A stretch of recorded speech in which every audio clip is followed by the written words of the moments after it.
کہ اگر باطل غالب آئے گا تو میدان میں اترنے والے اہل حق کے آپس کے اشتراک سے باطل غالب آئے گا. جو میدان میں نہیں اتریں گے ان کی غیبت سے اور ان کے میدان میں نہ اترنے سے اللہ کی قسم ذرہ برابر کوئی فرق نہ مسلمانوں پر آنے والا ہے نہ ان کی دین کے قوموں پر کوئی فرق آنے والا ہے. ناممکن بات ہے. لیکن میدان میں اترنے سے انکار کرنے والے منافق ہوا کرتے تھے اور منافق کے نفاق کا جو اصل نقصان ہے وہ اس کی ذات کو ہے. اس کی ذات کو ہے. مسلمانوں کو اسلام کو نفاق سے کوئی نقصان نہیں. میں آج کروں گا کہ دو چیزوں میں اللہ تعالیٰ نے قیامت تک کے لیے وہ رعب رکھا ہے. جس رعب پر اللہ تعالیٰ مسلمان کی مدد کرتے ہیں. آپ ہمارے نسل کی رعب. سوال یہ ہے کہ وہ رعب کہاں ہے؟ وہ رعب دو چیزوں میں. ایک آپس کی اجتماعیت اور دوسرے ہر کام میں معمولی سے معمولی کام ہو اس میں سنت کا اتباع. اس میں سنت کا اتباع. اگر مسلمان اتباع سنت پر نہیں ہے تو مسلمان کو غیروں کے سامنے ذلیل ہو کر خدا کی قسم رہنا پڑے گا. چاہے وہ کھانے کی سنت ہو, چاہے وہ لباس کی سنت ہو, چاہے وہ شکل کی سنت ہو, وہ چاہے استنجے کی لائن کی سنت کیوں نہ ہو. اگر مسلمان نے جواز کے راستے تلاش کیے تب بھی مسلمان ذلیل ہو کر رہے گا. میں آپ کو کھل کر کہہ رہا ہوں. حضرت علی فرماتے رضی اللہ تعالیٰ عنہ کہ مسلمان کا جواز کی شکلیں تلاش کرنا یہ مسلمان کے کمزور پڑ جانے کا سب سے بڑا سبب ہے. حضرت علی کا فرمان ہے. اگر یہ رخصتیں تلاش کریں گے, وہ رخصت تلاش کرنا بتاؤں کیا ہے؟ اس زمانے کے بے وقوفوں کو بتانے کی بات ہے جنہیں اپنا آپ کو عالم سمجھتے ہیں. کسی بھی کام کو جائز ہونے کی بنیاد پر کرنا یہ جائز ہے. کسی بھی کام کو جائز ہونے کی بنیاد پر کرنا کہ یہ اس سے سنتوں کا استخفاف اور سنت کا انکار اور اس سے سنتوں سے اعراض ہو جاتا ہے. اگر آپ کسی بھی کام کو اس لیے کریں گے جائز ہے, حالانکہ جائز کو تو چھوڑنے کا حکم ہے. سنت کے اتباع کے لیے جائز کو چھوڑنے کا حکم ہے, اس لیے کہ جائز کا اور سنت کا مقابلہ ہوگا. جائز ایک ایسا راستہ ہے جو حرام سے بعض مرتبہ حرام سے ملا دیتا ہے.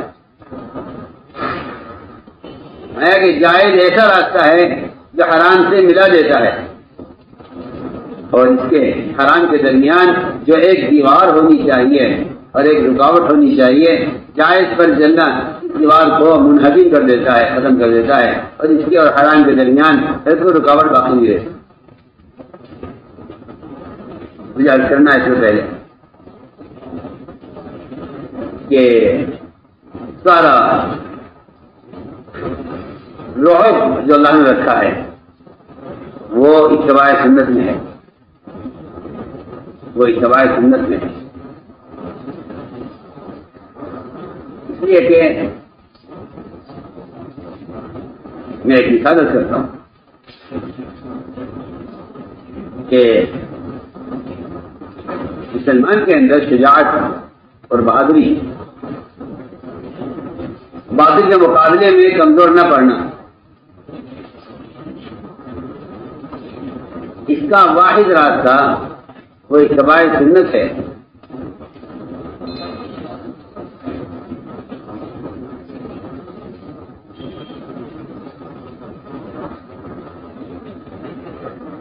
عبداللہ بن زبیر رضی اللہ تعالیٰ عنہ ان کی شجاعت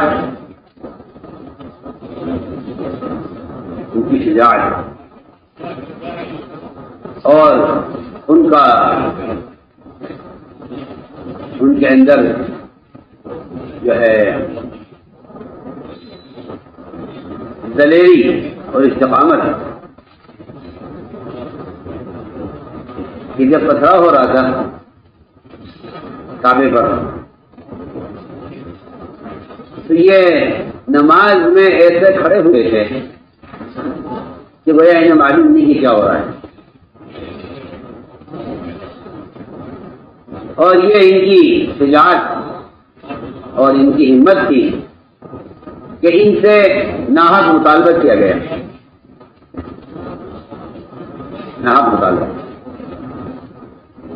ان سے ناحق مطالبہ کیا گیا تو یہ اس مطالبے کو پورا کرنے کے لیے تیار نہیں ہے، بہت زور ڈالا گیا، یہ ناحق مطالبہ قبول نہیں کیا۔ اس لیے کہ جو آدمی اتباع سنت پر ہوتا ہے وہ باطل کے رعب سے کسی ایک سنت کو بھی چھوڑنے میں اپنی ناکامی یقین کرتا ہے۔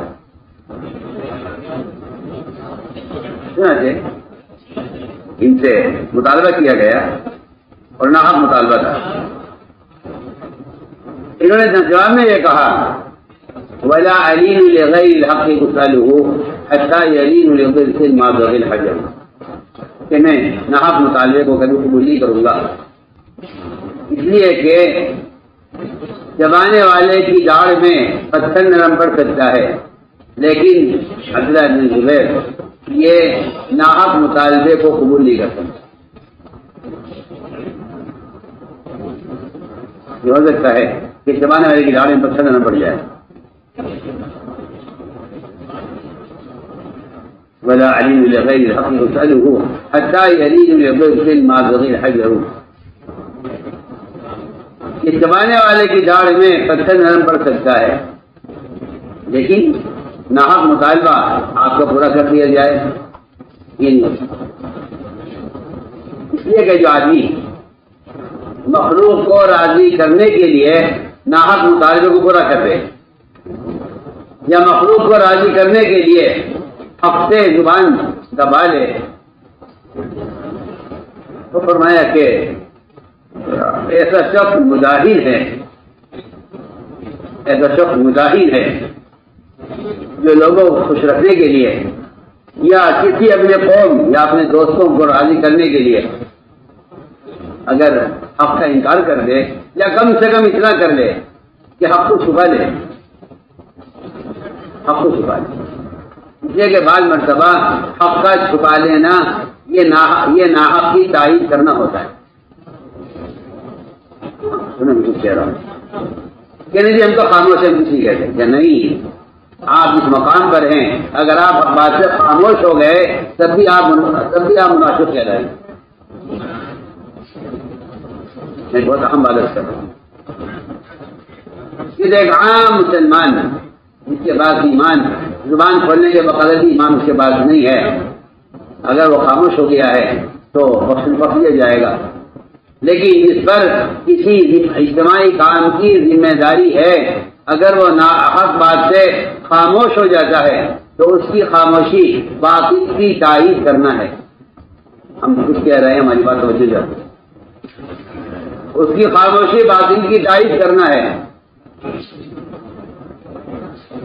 کیوں خاموش رہے آپ بات؟ اس نے فرمایا کہ بھلائی کا حکم کرنا، برائی سے روک دینا، یہ نہ کسی کی کہ رزق کو تنگ کر دیتا ہے اور نہ کسی کی موت کو قریب کر دیتا ہے، اس سے کوئی تعلق نہیں ہے۔ تو میں عرض کر رہا تھا کہ ناحق مطالبے پر راضی ہو جانا۔ عبداللہ رضی اللہ تعالیٰ عنہ نے، میں تو ایک مثال عرض کر رہا تھا، اس استقامت کی، دلیری کی، شجاعت کی یہ اصل وجہ کیا ہے؟ آپ صلی اللہ علیہ وسلم نے پسینہ لگوایا، سینگیں لگوائی، اور اس کا جو فاسد خون نکلتا ہے ایک علاج ہے پسینہ لگوانا۔ آپ نے اس کا پسینہ لگوا کر جو خون نکلا اس کو آپ نے ایک برتن میں جمع کیا ہوا تھا. فرمایا کہ لو یہ خون لے جاؤ اور اس خون کو کسی ایسی جگہ ڈالنا جہاں کی انسان کا یا کسی جانور کا تک نہ پہنچے. اس تک کہیں ایسی جگہ اس کو دفن کر کے آؤ. وہ لے گئے اور لے جا کر واپس آئے. عرض کیا کہ اصل میں اس کو ایسی جگہ رکھایا ہوں کہ وہاں تو کوئی پہنچے گا نہیں. پوچھا کیا کیا تم نے خون کا؟ عرض کیا اللہ ایسی جگہ میں نے اس کو محفوظ کر دیا ہے جہاں کوئی پہنچے گا نہیں. فرمایا کہ ہمارا خیال یہ ہے کہ تم نے وہ خون پی لیا ہے. عرض کیا اللہ میں نے خون کو پی لیا ہے. فرمایا کہ جس کے پیٹ میں نبی کا خون چلا گیا ہے جہنم کی آگ اس پر حرام ہو گئی. ایک بات کر رہا ہوں، میری بات پر توجہ ہے. اگر وہ نبی کے بدن سے نکلنے والے فاسد خون کی وجہ سے اس کی جہنم حرام ہو سکتی ہے تو پھر اور اس کے اندر دلیری شجاعت اتنی اس طرح آدمی پر پتھروں سے بمباری کی جا رہی ہو، پتھراؤ کیا جا رہا ہو اور اسے کسی بات پر مجبور کیا جائے وہ کہے کہ نہیں میں ناحق قصاص نہیں دوں گا. جب آپ کے خون پینے سے اتنی شجاعت آ سکتی ہے تو جو آپ کے بدن سے ظاہر ہونے والے ہماری عبادت ہیں اور آپ کے بدن سے نکلنے والے آپ کی ضروریات کے طریقے ہیں ان کے اتباع سے کیا شجاعت مسلمان میں آنی چاہیے اور اس سے کیا استقامت ملنی چاہیے. میں ایک مثال کر رہا ہوں اس لیے مجھے پہلی بات یاد کرنی ہے کہ میں یہ بات محسوس کر رہا ہوں بڑی تیزی کے ساتھ کہ خود کام کرنے والوں میں بھی اب سنت کا اتباع ختم ہو رہا ہے اور یہ بیچارے ایسے بے عقل نکلے کہ یہ جواز کے فتوے لے لے کر سنتوں کو مٹانے میں ایسے لگے ہوئے ہیں. تو یہ کہتے ہیں سنت ہے کوئی فرض تو ہے نہیں. اور یہ تو ایسے مسائل پر بھی تعصب ہے جس میں یہ کہہ دیا جاتا ہے کہ ہاں یہ بھی کر سکتے ہیں مگر سنت یہی ہے. آپ کا سنت کے ساتھ مگر لگانا یہ آپ کا سنت کو مٹانے کا آپ پر جرم ہے. آپ کہاں ہو رہے ہیں؟ آپ کا یہ کہنا اختیار ہے آپ کو ایسا کر لو یا ایسا کر لو. میں کہتا ہوں یہ اختیار نہیں ہونا چاہیے، سنت کی اتباع میں اضطرار ہونا چاہیے. آپ کا خیال بالکل باطل خیال ہے. آپ کا خیال باطل خیال ہے کہ آپ کو سنت کے اختیار ہے، فرائض کا اضطرار ہے. میں کہتا ہوں آپ کا خیال باطل خیال ہے. اگر آپ کا خیال یہ ہے کہ فرائض پر عمل کرنا تو لازمی ہے، سنت کا آپ کو اختیار ہے، تو آپ نے معاشرے کے حصہ آپ مرتد ہو گئے ہیں. آپ اس بات پر غور کریں کہ اگر آپ کے نزدیک سنت عادات ضرورت کی سنتوں کا پورا کرنا لازم نہیں ہے تو آپ کے ایمان کا تہائی حصہ اللہ کی قسم ضائع ہو چکا ہے اور آپ معاشرے کے اعتبار سے مرتد ہو چکے ہیں. اس لیے کہ یہ بات بالکل واضح ہے حدیث کے اندر کہ جس مسلمان کا لباس یا اس کا کھانا یا اس کی شکل کسی غیر مسلم سے ملتی ہوگی ایسے مسلمان کافروں کی طرح اللہ تعالی کے دشمن ہو جائیں گے. یہ حدیث بالکل واضح روایت ہے، اس میں کوئی شک نہیں. اس کی شکل یا اس کا لباس یا اس کی پینٹ اور اس کی شرٹ اور یا اس کا یہ ظاہری لباس اگر کسی بھی غیر مسلم سے ملتا ہے، یہود سے، نصارہ سے، انگریز سے یا جو ہے ہندوانی طریقے ان کے اندر ان کی ضروریات میں اگر داخل ہو گئے تو حدیث صاف کہتی ہے کہ ایسے مسلمان کافروں کی طرح اللہ تعالیٰ کے دشمن ہو جائیں گے. یہ حدیث قدسی ہے. یہ حدیث قدسی ہے. اللہ نے فرمایا نبی سے کہیے میری طرف سے کہیے اپنی قوم سے اگر ان کی شکل ان کا لباس ملتا ہے غیر مسلم سے تو فرمایا کہ پھر یہ میرے ایسے دشمن ہوں گے جیسے کفار میرے دشمن ہیں. اس حدیث کو اللہ مجھے معاف فرمائے. ایک بڑے عالم آ کے مجھ سے کہہ رہے تھے کہ یہ تو حدیث کہیں پڑھی نہیں ہے، آپ نے نہ پڑھی ہو تو میرے پاس کوئی جواب نہیں ہے. لیکن وہ یہ کہہ گئے بیچارے اپنی بے عقلی میں یا اپنی بے خیالی میں یا امت کے موجودہ حال کو دیکھ کر، اس لیے کہ آج کل دین کے بارے میں خیال لوگوں کا یہ ہے کہ اتنا دین دیا جائے مسلمان کو جتنے دین کے مسلمان میں طاقت ہے۔ میں کہتا ہوں کہ یہ دین کو مٹانے کی سوچ ہے، یہ دین کو قائم کرنے کی سوچ ہے، دین کو مٹانے کی سوچ صحیح روایت ہے۔ اگر مسلمان کی شکل، اس کا لباس، اور میں صراحتاً کہتا ہوں بالکل، اگر یہ پینٹ پہنتا ہے تو اللہ کی قسم کل یہ مسلمان کافر کی طرح اللہ کا دشمن ہو جائے گا۔ میں تھوڑی یقین سے کہہ رہا ہوں، اس کا احساس کیونکہ مردہ ہو چکا ہے، اور اس مردہ احساس کی وجہ سے آج اس بات کی تردید تو کر دیں گے، لیکن آپ اس کی تائید تردید کو قبول کر لیں، اس کی امید نہیں ہو، آپ تردید کر لیں گے، اس کی کیسا نہیں۔ اور میں کہتا ہوں پھر بھی آپ سے، اگر آپ کسی مفتی سے جا کے مسئلہ معلوم کرو گے، وہ بھی تردید کر دے گا آپ کی، ہماری بات مجھے معلوم ہے، یہ مجھے خبر ہے، وہ کہے گا یہ ایسی کوئی بات نہیں۔ اس لیے کہ حدیثوں کی تعویلیں کر کر کے حدیثوں کی تعبیر کو اور اس کے زور کو ختم کیا ہوا ہے مسلمانوں، پڑھے لکھے ہو گئے۔ امام غزالی خوب فرما گئے کہ تعویلات یا احادیث کے زور کو ختم کر دیتی۔ آپ تعبیر کرتے ہیں نا، جھوٹی تعبیر،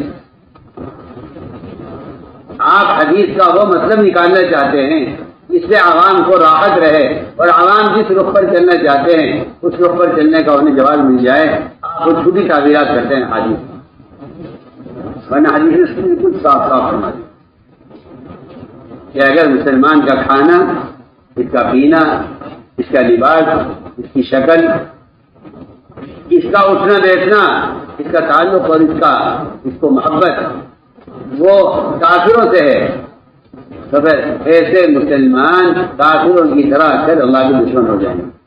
ہم یکون اعدائی کا مہم اعدائی، حدیث سے الفاظ ہم نے عرض کیا کہ اس رعب سے مدد کی گئی محمد صلی اللہ علیہ وسلم کی، یہ رعب قیامت تک کے لیے سنتوں میں رکھ دیا گیا۔ قاضی ابو یوسف رحمۃ اللہ علیہ کا دوست تھا، بڑا دینی دوست، شرح شفا میں ملا علی قاری نے بیان سارا لکھا، بڑا دینی دوست تھا، وہ وزیر تھا بادشاہ کا، بڑا معتمد، بڑا خاص وزیر تھا۔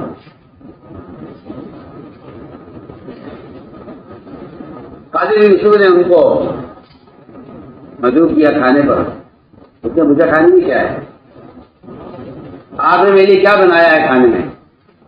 قاضی یوسف نے وہ ایک حدیث بیان کی اور اس نے فرمایا کہ کان رسول اللہ صلی اللہ علیہ وسلم یحب الصباح، کہ آپ صلی اللہ علیہ وسلم کو لوگ ہی پسند تھے۔ اس نے کہہ دیا وزیر نے مجھے لوگ ہی پسند نہیں ہے، آپ کو تو لباسی پسند نہیں، آپ کو تو کسی جاہل اور کسی فاسق نے یہ فتویٰ دیا ہے آپ کو کہ کیونکہ آپ ہندوستان میں ہیں اور یہ دارالکفر ہے اور یہاں چونکہ آپ کے لیے مشکل ہے، آپ چونکہ ملازم حکومت کے، اس لیے آپ جیسے چاہے لباس پہنیے، اسلام کو یہ چنگی نہیں کرنا۔ تو کم بہت سارے فاسق ہیں جو آپ کو یہ مسئلے بتا رہے ہیں، یہ اللہ کی قسم فاسق ہیں، جن کو فاسقوں کا لباس آپ کی مجبوری ہے۔ میں کہتا ہوں کہ مجبوری اللہ کی قسم کوئی نہیں ہے، اس لیے کہ آپ اگر غیر مصنوعی لباس استعمال کرتے ہیں،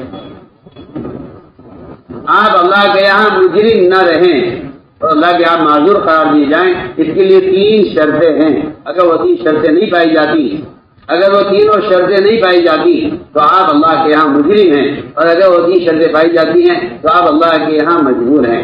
میں اپنی بات آپ دھیان دے سکتا ہوں، 3 شرطیں ہیں۔ پہلی شرط یہ ہے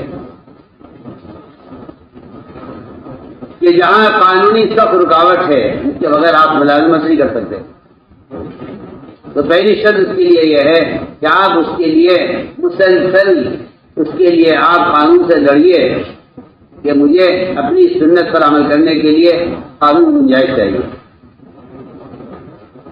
اگر آپ اس کے لڑتے نہیں ہیں تو آپ اللہ کے یہاں مجرم کہلائیں گے۔ میں آپ سے جو بات سے جن سے کہہ رہا ہوں وہ قرآن سے عرض کر رہا ہوں۔ پہلی شرط ہے،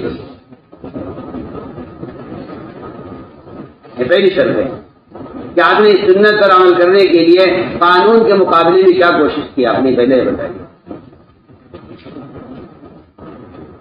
آپ کی زمین قبضہ لے، آپ کی دکان پہ کوئی ناجائز قبضہ کر لے، آپ کا کوئی مکان قبضہ لے، آپ کے دادا کا آبائی مکان بڑا ہوا تھا آپ کے گاؤں میں، اس سے کسی نے پھر کاغذات بنا دیے، آپ جا کر عدالت میں کھڑے ہو جائیں گے، یہ میرا مکان ہے، آپ کہہ دیں گے لے جاؤ، فہرست نہیں ہے، چھوٹی سی چیزیں چاہ رہے ہیں،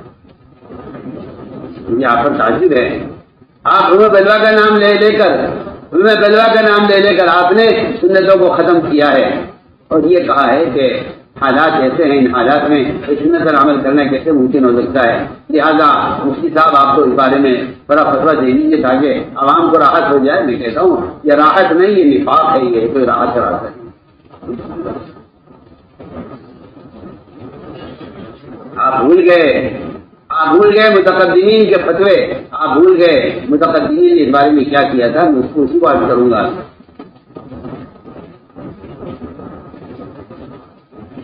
میں نے کیا پہلی شرط یہ ہے کہ آپ نے اس سنت کے احیاء کے لیے کیا کوشش کی ہے۔ اگر آپ کہتے ہیں قانون تھا میں جھوٹ تھا، میں 100 بار قسم کھا کر کہتا ہوں اللہ کیا معافی نہیں، آپ نے کوشش کیا کی، ایک شرط۔ دوسری شرط یہ ہے اس کے ساتھ ساتھ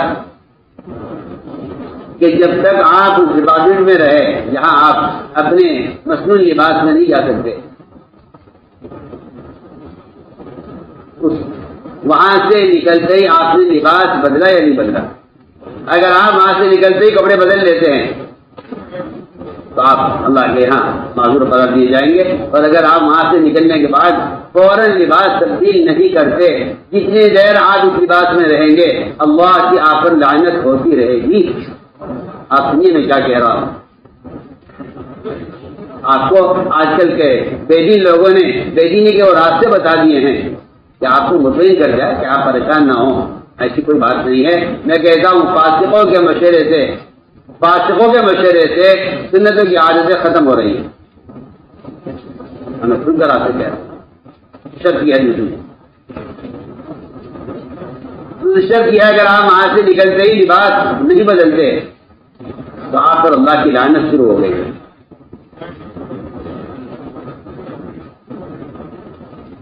اور تیسری شرط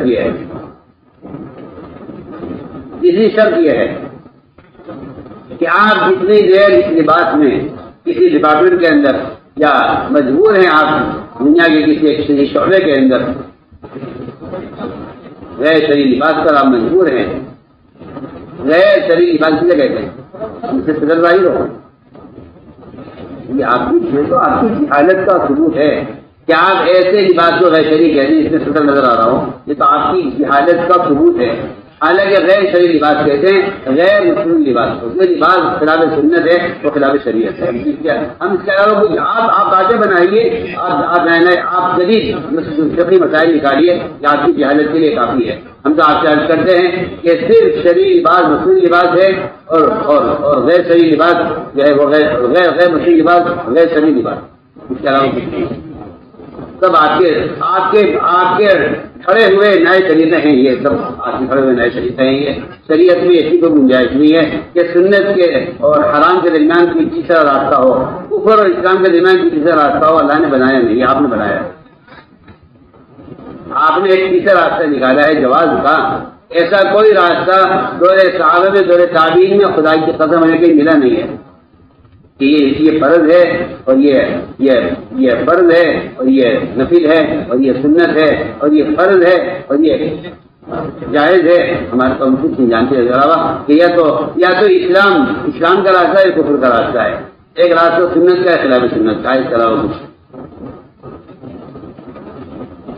میں نے آج کر دیا ہے کہ تیسری شرط یہ ہے کہ جب تک آپ اس ماحول میں اس بات کے ساتھ ہیں، آپ اللہ تعالی سے استغفار کریں، اور آپ اس درمیان میں اس لباس سے آپ منقبض رہیں، آپ کو نفرت ہوتی رہے اور آپ کو اس سے الجھن رہے کہ کیا کروں، مجبور ہوں، یہ مجبوری ہے۔ سمجھ کرتا ہوں کہ اگر آپ اس ماحول سے نکلتے ہی لباس تبدیل نہیں کرتے، اگر آپ اس ماحول سے نکلتے ہی لباس تبدیل نہیں کرتے تو میں کہتا ہوں کہ آپ کی مثال اس معذور کی طرح ہے جس کو نماز میں اچانک عذر پیش آ گیا اور وہ فرض چھوڑ کر بیٹھ گیا، پھر اس کا یہ عذر ختم ہو گیا۔ اس عذر کے ختم ہونے پر جتنا جلدی اس کو قیام کی طرف جانا چاہیے، اتنا جلدی ایک مسلمان کو عذر کے ختم ہوتے ہی اپنے مصنوعی لباس کی طرف آنا چاہیے۔ میں بالکل آپ سے کھل کر عرض کر رہا ہوں کہ یہ اہمیت کی روایت ہے، آپ اس بات توجہ دیں۔ جتنا جلدی آپ کو قیام کی طرف جانا چاہیے عذر کے ختم ہوتے ہی کہ قیام فرض ہے، قیام فرض ہے۔ آپ کو نماز پڑھتے پڑھتے اچانک کوئی تکلیف ہو گئی، آپ دیکھیے ٹھیک ہے قیام فرض ہے لیکن آپ کو عذر پیش آ گیا ہے، آپ لگ جائیے۔ اگر یہ عذر ختم ہو گیا تو آپ کو قیام کی طرف واپس جانا چاہیے فوراً۔ یہ کہ جس لمحہ عذر ختم ہو جائے اسی لمحہ آدمی کو چاہیے کہ وہ جس عمل کو چھوڑ رہا تھا معذوری کی وجہ سے، موٹی سی بات ہے کیا ایک آدمی کو بیماری تھی، ڈاکٹر نے پانی کو منع کر دیا ہے، اس بیماری کے ختم ہوتے ہی آپ نہیں کہہ سکتے کیا دو چار نماز اور پڑھ لوں تو یہ ممکن کہ نہیں ہوگی، آپ کو پانی استعمال کرنا پڑے گا۔ کسی بات عذر ختم ہو گیا۔ میں کہہ رہا ہوں اتنا جلدی اس نماز پڑھنے والے کو عذر کے ختم ہونے پر اپنے قیام کی طرف آنا چاہیے، اتنا جلدی اس مسلمان کو اس ماحول سے نکلتے ہی